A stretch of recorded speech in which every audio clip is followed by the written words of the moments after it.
Assalamualaikum warahmatullahi wabarakatuh. Perkenalkan, nama saya Muhammad Ilham Arsyam dengan NIM 210101070. Saya Abdi Sutrayana, NIM 210101044. Saya Fikri Nuzilansyah Ramadan dengan NIM 210101059.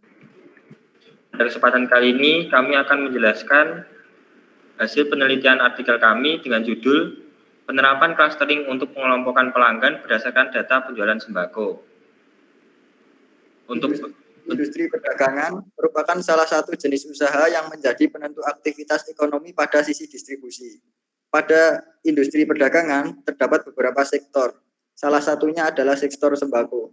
Sembako mencakup berbagai produk bahan makanan pokok seperti beras, gula, minyak goreng, tepung, garam, dan produk sembako lainnya.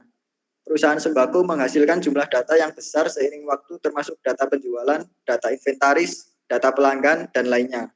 Pertumbuhan data ini memberikan peluang besar untuk menerapkan teknik analisis data yang dapat memberikan wawasan berharga kepada perusahaan sembako. Alasan kita memilih kasus ini guna memudahkan suatu toko atau perusahaan, guna mempermudah strategi promosi dengan memahami berbagai macam pelanggan agar tercipta strategi promosi yang efisien.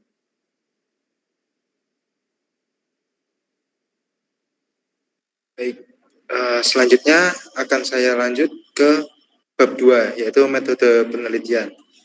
Pada penelitian kali ini kami menggunakan jenis penelitian yang bersifat kuantitatif, yaitu penelitian yang menggunakan pendekatan yang lebih terstruktur dengan pengumpulan data berbasis angka dan analisis statistik. Lalu subjek penelitian ini kami menggunakan data penjualan yang bersumber dari Kaggle, yaitu data Tokopedia yang berisikan 10 produk yang berbeda dan nama pelanggan serta jumlah pembelian. Yang dataset ini kami dapatkan dari website Kaggle. Lalu pada teknik pengumpulan data ini kami menggunakan teknik kuantitatif, yaitu data yang didapatkan pada teknik pengumpulan data dapat diukur atau measurable atau bisa dihitung. Dihitung langsung sebagai variabel angka atau suatu bilangan. Variabel ini menjadi atribut atau karakteristik untuk mengukur dan mendeskripsikan suatu kasus atau objek pada penelitian. Lalu teknik analisis data, kami menggunakan teknik analisis yaitu berupa analisis cluster atau clustering analisis. Analisis cluster biasanya digunakan untuk mengelompokkan data menjadi kelompok-kelompok yang serupa berdasarkan kemiripan fitur ataupun atribut. Baik, saya akan menjelaskan hasil penelitian dan pembahasan. Yang pertama, kita akan membuka aplikasi WK, kita klik Explore. Lalu pada menu preproses, kita open file, pilih lokasi file, lalu jangan lupa untuk mengganti ke format CSV. Kita klik. Nah, di sini akan muncul data-datanya. Namun data ini belum dikonversikan ke nominal. Kita pilih filter terlebih dahulu.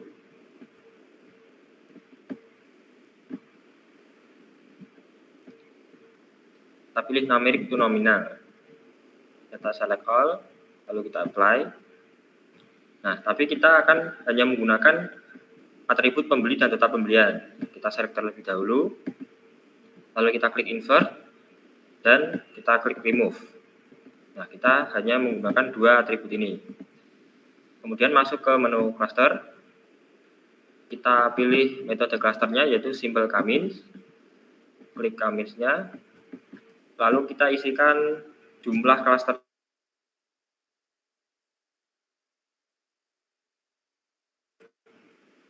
Nah, di sini langsung muncul output-nya. Nah, pada output pertama ini adalah parameter penggunaan aplikasi WK ini. Lalu yang kedua adalah instance atau jumlah data, berisi 20 data, dengan atribut 2, yaitu pembeli dan total pembelian. Lanjut ke perhitungan kamisnya. Di sini hasil perhitungan akan muncul setelah dilakukan 2 iterasi. Dengan jumlah kesalahan kuadratnya yaitu 22 kuadrat. Lalu starting point atau data random yang diambil untuk klasternya yaitu klaster 0 Budi dengan total pembelian 3, klaster 1 Guna dengan total pembelian 6, dan klaster 2 Adit dengan total pembelian 7. Untuk hasil akhir dari clustering, di sini terdapat tabel yang berisikan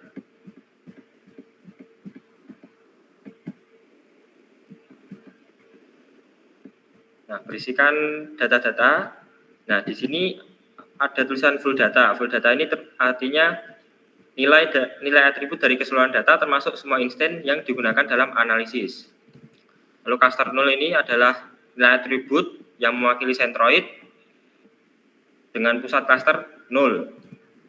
Cluster ini terdiri dari 8 instance dengan centroid pembeli yaitu Mulya dan centroid total pembelian adalah 4. Lalu cluster 1 dengan jumlah instance 10, centroid pembeli yaitu Guna dan centroid total pembelian adalah 6. Lalu cluster 2 memiliki instance 2 dan centroid Daniel dan centroid total pembelian 7. Di sini juga terdapat jumlah yang instance yang sudah terklasterisasi, yaitu cluster 0 terdapat 8 instance yaitu dengan 40% total dari data semua instance. Yang kedua adalah cluster 1 berjumlah 10 yaitu 50% dari total instance, dan cluster 2 berjumlah 2 yaitu 10% dari total semua instance. Nah, lalu kita masuk ke visualisasinya, yaitu scatter plot atau diagram pencar. Kita pilih dulu koordinatnya X dan Y.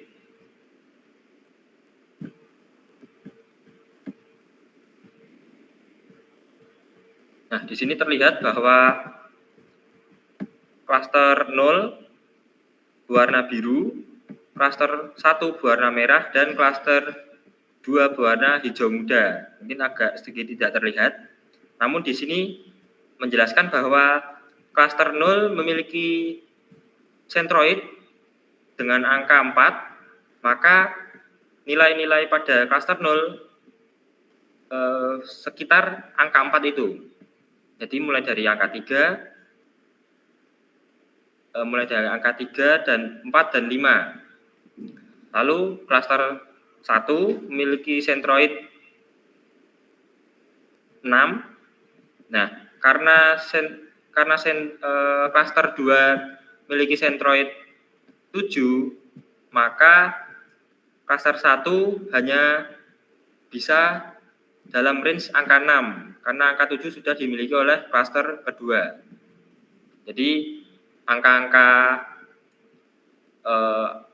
populasi dari klaster 1 yang berjumlah 10 instance ini hanya di wilayah angka 6 ini. Lalu yang terakhir adalah klaster 2 dengan centroid 7, maka dia hanya ada di angka 7 ini, karena tidak ada angka seterusnya 8, 9, seterusnya itu. Nah, lalu kita akan melihat salah satu dari nilainya. Kita klik 5 ini. Nah, di sini tertera instance 4 atau nomor keempat dengan instance number 3, yaitu urutan data pada tabelnya. Dia berurutan ke angka 3 dengan nama pembeli, atribut pembeli yaitu Yasa, total pembelian 5, dan masuk ke klaster nomor 0, klaster 0. Begitu pula untuk yang 7. Nah, seperti ini. Instance nomor 6 dengan instance number angka urutannya itu angka 5 dengan nama pembeli Daniel, total pembelian 7, dan masuk ke klaster 2. Baik, untuk kesimpulan akan dijelaskan oleh Abius Trayana.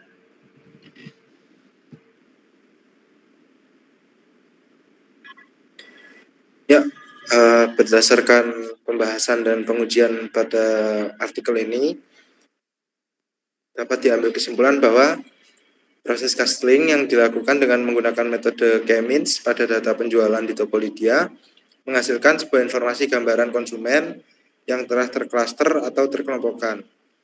Oke. Pada proses clustering ini didapatkan 3 kelompok konsumen berdasarkan 2 variabel, yaitu nama pembeli dan jumlah pembelian atau kuantitas pembelian. Hasil dari clustering ini dapat digunakan oleh Tokopedia guna mengembangkan strategi diskon anggota atau member dengan lebih efektif, yaitu dengan memahami kelompok pelanggan yang berbeda.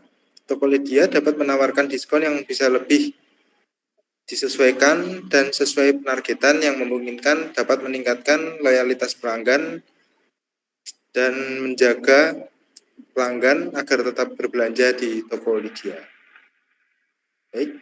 Selanjutnya akan dilanjutkan oleh Ilham Arsyam. Baik, sekian presentasi dari kami. Apabila ada salah kata, mohon dimaafkan. Wassalamualaikum warahmatullahi wabarakatuh.